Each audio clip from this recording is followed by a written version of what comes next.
दोस्तों, एक सावित्री नाम की महिला होती है जिसकी उम्र लगभग 45 साल के करीब थी। इसकी एक बेटी होती है जिसका नाम अंजलि होता है। इसने अपनी बेटी अंजलि की शादी कर दी थी और वह अपने पति के साथ अक्सर बाहर रहा करती थी। एक बार गर्मियों का समय होता है। अंजलि अपने पति को लेकर अपनी मां के घर पर आ जाती है और 4-5 दिन के लिए वहीं पर ठहर जाती है। जब सावित्री अपनी बेटी और अपने दामाद को देखती हैं तो देखते ही बड़ी खुश हो जाती है और इनकी खातिरदारी में लग जाती है। जैसा कि दोस्तों गर्मियों का समय होता है, यह लोग सब साथ में बैठकर रात के 9 बजे के करीब खाना खाते हैं और खाना खाने के बाद ऊपर छत पर सोने के लिए चले जाते हैं। सावित्री नीचे से देसी तेल लाती है और अपने सिरहाने रखकर सो जाती है। उसका दामाद यह सब देख लेता है और सोचने लगता है कि सासू मां देसी तेल का क्या करती है। लेकिन सावित्री का यह रोज का काम था। वह रोज देसी तेल अपने सिरहाने रखकर सोया करती थी। अब उसके दामाद का दिमाग ठनक जाता है। वह सोचने लगता है और इस राज का पता लगाने के लिए पूरी कोशिश करता है और वह ठान लेता है कि इस राज्य का वह पूरा पता लगाकर रहेगा कि रोज रोज सासू मां इस देसी तेल का क्या करती है। दोस्तों, 5 दिन का समय गुजर जाता है।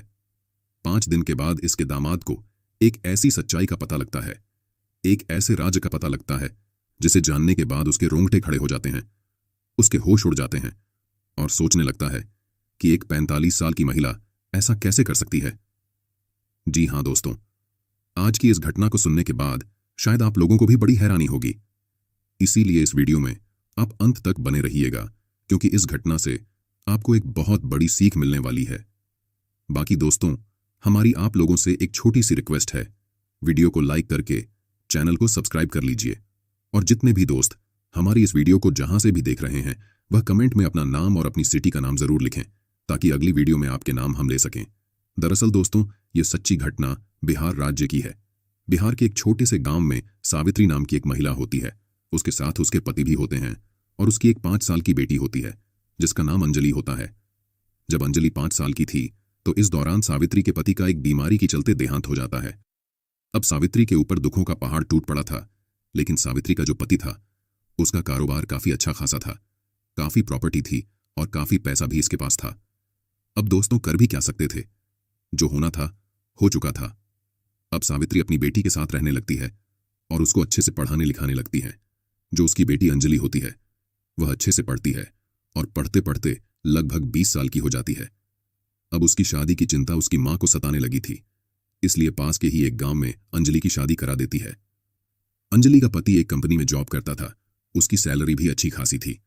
जॉब के सिलसिले में वह अक्सर बाहर ही रहा करता था, इसीलिए वह अपनी पत्नी अंजलि को भी अपने साथ में ही रखता था। इस तरीके से दोस्तों लगभग 2 साल का समय गुजर जाता है। एक बार गर्मियों की छुट्टी होती है। अंजलि अपने पति को लेकर अपनी मां के घर पर आ जाती है और यह सोचने लगती है कि 4-5 दिन तक वह यहीं पर रहेगी। जब सावित्री अपने दामाद और अपनी बेटी को देखती हैं तो देखते ही खुश हो जाती है और उनकी खातिरदारी में लग जाती है। दोस्तों, शाम का समय होता है। ये सब लोग एक साथ बैठकर खाना पना खाते हैं। फिर सावित्री एक कमरे की साफ सफाई करने लगती है। अचानक उसका दामाद उसे साफ सफाई करते हुए देख लेता है और अपनी सास से पूछता है कि सासू मां, आप ये क्या कर रही हो। तो सावित्री उससे कहती है कि दामाद जी, यहां पर आप लोगों को सोना है, ये आपके सोने का इंतजाम कर रही हूं। फिर दामाद जी कहते हैं कि हम तो छत पर भी सो जाएंगे, गर्मी का मौसम है।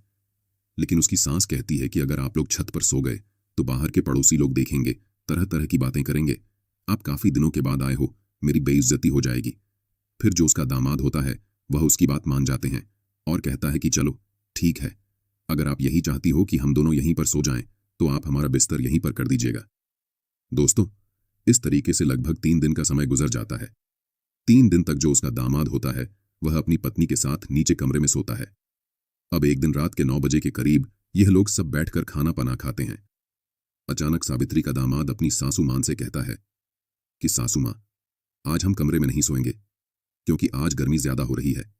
आज आप हमारा बिस्तर ऊपर छत पर अपने साथ में ही कर दो। सावित्री उसकी बात टाल नहीं पाती है और कहती है कि चलो ठीक है, अगर तुम्हारा मन ऊपर छत पर सोने का है तो आज मैं तुम्हारा बिस्तर ऊपर ही कर देता हूं। अब यह लोग जो है खाना पना खाते हैं। जो इसका दामाद होता है वह सोने के लिए ऊपर छत पर अपनी चारपाई पर जाकर लेट जाता है। लगभग 1 घंटे के बाद सावित्री नीचे से एक देसी तेल की बोल आती है और अपने सिरहाने रखकर वह सो जाती है। अचानक से उसका दामाद यह देख लेता है और सोचने लगता है कि उसकी सास जो है इस तेल की बोतल से रात में क्या करती है। लेकिन इस बात को वह नजरअंदाज कर देता है और सो जाता है। लेकिन अगले दिन सावित्री फिर से तेल की बोतल लाती है और अपने सिरहाने रखकर वह सो जाती है। अब उसके दामाद का दिमाग ठनक जाता है और सोचने लगता है कि रोज रोज सासू माँ इस तेल का करती क्या है। वह भी रात के समय में सच्चाई का पता लगाने के लिए वह लग जाता है और सोचता है कि जब तक मैं इस सच्चाई का पता नहीं लगाऊंगा तब तक मैं यहां से नहीं जाने वाला हूं। दोस्तों, इस तरीके से पूरे पूरे अब 6 दिन गुजर जाते हैं। एक दिन गर्मी ज्यादा हो रही थी। जो सावित्री का दामाद था वह करवटें बदल रहा था। उसको नींद नहीं आ रही थी। लगभग 12 बजे के करीब सावित्री अपनी तेल की बोतल उठाती है और दबे पैरों अपने घर से बाहर निकलने लगती है। अचानक उसका दामाद उसको जाते हुए देख लेता है और उसका पीछा करने लगता है कि आखिर रोज सासू माँ इस तेल की बोतल को लेकर कहाँ जाती है। अच्छा, सावित्री अपने घर के पास ही एक सुनसान जगह थी। एक पेड़ था, वहां पर जाकर बैठ जाती है और सावित्री की ही उम्र का एक व्यक्ति इसके पास आता है और इससे बातचीत करने लगता है। और फिर बातचीत के बाद यह दोनों गलत काम करने लगते हैं। लगभग 1 घंटे तक यह दोनों गलत काम करते हैं और फिर अलग हो जाते हैं। फिर सावित्री अपने घर आने लगती है। जब उसका दामाद यह देखता है कि उसकी सासू में घर पर आ रही है तो उससे पहले ही वह अपने चारपाई पर आकर सो जाता है। दोस्तों, सावित्री का दामाद अब करवटें बदल रहा था। उसको नींद भी नहीं आ रही थी। दोस्तों, इस तरीके से सुबह हो जाती है। उसका दामाद अपनी सांस को महसूस नहीं होने देता है कि उसकी सच्चाई जान चुका है। फिर अगले दिन सब बैठकर रात का खाना पना खाते हैं। फिर इसका दामाद अपनी चारपाई पर जाकर लेट जाता है और सोने का नाटक करने लगता है। लगभग 12 बजे के करीब फिर से सावित्री उठती है और अपने तेल की बोतल उठाती है और उसी जगह पर पहुंच जाती है। अच्छा, उसके पीछे पीछे उसका दामाद भी पहुंच जाता है और दूर खड़ा होकर यह सब देखने लगता है। फिर थोड़ी देर के बाद वह व्यक्ति सावित्री के पास आता है और इससे बातचीत करने लगता है। बातचीत करने के बाद फिर दोनों गलत काम करने लगते हैं और इस बार यह दोनों 2 घंटे तक गलत काम करते हैं और 2 घंटे में इन दोनों ने लगभग कई बार गलत काम किया था। जब यह दोनों थक जाते हैं तो फिर से सावित्री थोड़ी देर बात करके उस व्यक्ति से घर पर आने के लिए निकल जाती है। जो उसका दामाद होता है वह पहले ही अपने चारपाई पर आकर सो जाता है। दोस्तों, सावित्री के दामाद को यह तो पता लग चुका था कि जो उसकी सास है वह एक गैर मर्द के साथ संबंध बनाती है और अपनी तन की प्यास बुझाया करती है। लेकिन उसे अभी तक यह पता नहीं लगा था कि जो उसकी तेल की बोतल होती है जिसको वह साथ में लेकर जाती है और उस देसी तेल का क्या करती है। इसीलिए उसने सोचा कि अगले दिन वह इस बात का पूरा सच्चाई जानकर रहेगा कि आखिर तेल की बोतल से वह करती क्या है। दोस्तों, अगले दिन लगभग रात के 12 बजे के करीब सावित्री अपनी बिस्तर से उठती है और दबे पैरों उसी जगह पर पहुंच जाती है जहां पर वह रोज उस व्यक्ति से मिला करती है। थोड़ी देर के बाद वह व्यक्ति भी इसके पास आ जाता है और इससे बातचीत करने लगता है और फिर ये दोनों जो है एक दूसरे के साथ गलत काम करने लगते हैं। गलत काम करने के बाद जब ये थक जाते हैं तो फिर अलग होते हैं और सावित्री अपने घर की तरफ आने लगती है। लेकिन उसका जो दामाद है वह दूर खड़ा हुआ यह सब देख रहा होता है और अचानक से वह घर के मेन गेट पर आकर खड़ा हो जाता है और सावित्री का रास्ता रोक लेता है। जब सावित्री अपने दामाद को देखती है तो उसके पैरों के नीचे से जमीन खिसक जाती है। उसके होश उड़ जाते हैं और वह कहती है कि दामाद जी, आप सोए नहीं हो और यहां पर क्या कर रहे हो।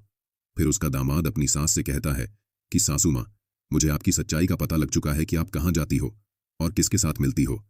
जब उसके सास ये बात सुनती है तो दंग रह जाती है और उससे कहती है कि बेटा, यह बात तुम किसी को मत बताना, नहीं तो मेरी बदनामी हो जाएगी। फिर उसका दामाद उससे कहता है कि चलो, यह बात तो ठीक है कि आप किसी से मिलती हो, संबंध बनाती हो, यहां तक तो समझ में आता है। लेकिन यह जो देसी तेल की बोतल आप अपने साथ लेकर जाती हो, इसका राज क्या है, इसकी सच्चाई क्या है, इसकी सच्चाई आज मुझे जाननी है। फिर सावित्री अपने दामाद से कहती है कि दामाद जी, आप तो जानते हो, जब अंजलि 5 साल की थी तो उस समय मेरे पति यानी कि तुम्हारे ससुर का एक बीमारी के चलते देहांत हो चुका था। हमारे पास पैसे की कोई कमी नहीं थी, इसीलिए मैंने अंजलि का एक स्कूल में एडमिशन करवा दिया और वह पढ़ाई लिखाई करने लगी। लेकिन मैं तो अकेली हो चुकी थी। मुझे अकेलापन महसूस होने लगा था, इसलिए मैंने इस व्यक्ति का सहारा लिया और यह व्यक्ति मेरा प्रेमी बन गया। इस व्यक्ति ने मेरी बहुत मदद की है, मेरे सुख दुख में काम आया है, इसलिए इसको मैं छोड़ना नहीं चाहती हूं। जब आप यहां पर नहीं आए थे तो इसको मैं अपने घर पर रोज रात में बुलाया करती थी, लेकिन जब आप यहां पर आ गए तो मैंने सोचा कि अब घर में मिलना संभव नहीं है, इसलिए मैंने इसको बाहर बुलाना शुरू कर दिया। फिर जो उसका दामाद होता है वह अपनी सास से कहते हैं कि सासू माँ, यहां तक तो सब ठीक है, लेकिन इस तेल की सच्चाई क्या है, इसके बारे में आप मुझे बताइए। तो फिर सावित्री उससे कहती है कि बेटा देखो, अभी हम लोगों की उम्र ज्यादा हो चुकी है। ये जो तेल है, ये सरसों का तेल है। मैं इसको इसलिए साथ लेकर जाती हूं, जो मेरा प्रेमी होता है वह इससे काफी लगाव रखता है और वह इसको अपने प्राइवेट पार्ट पर लगता है। प्राइवेट पार्ट पर लगाने के बाद उसको काफी उत्तेजना होती है और काफी लंबे समय तक वह मेरे साथ संबंध बनाता है। इसीलिए यह देसी तेल रोज मैं उसके लिए लेकर जाती हूं। फिर सावित्री अपने दामाद से कहती है कि बेटा तुम यह बात अंजलि से बिल्कुल मत बताना, नहीं तो उसके दिल पर ठेस पहुंचेगी। फिर उसका दामाद कहता है कि मैं यह बात किसी को नहीं बताऊंगा, लेकिन इतना भी है कि मैं यहां पर अब कभी आऊंगा भी नहीं। फिर उसका दामाद अपने बिस्तर पर जाकर सो जाता है और जब सुबह होती है नाश्ता पानी करता है और अपनी पत्नी अंजलि से कहता है कि चलो अभी हमें अपने घर पर चलना है। फिर अंजलि उससे कहती है कि आखिर बात क्या है, लेकिन वह कुछ बताता नहीं है और उसे कहता है कि बस अपना सामान उठाओ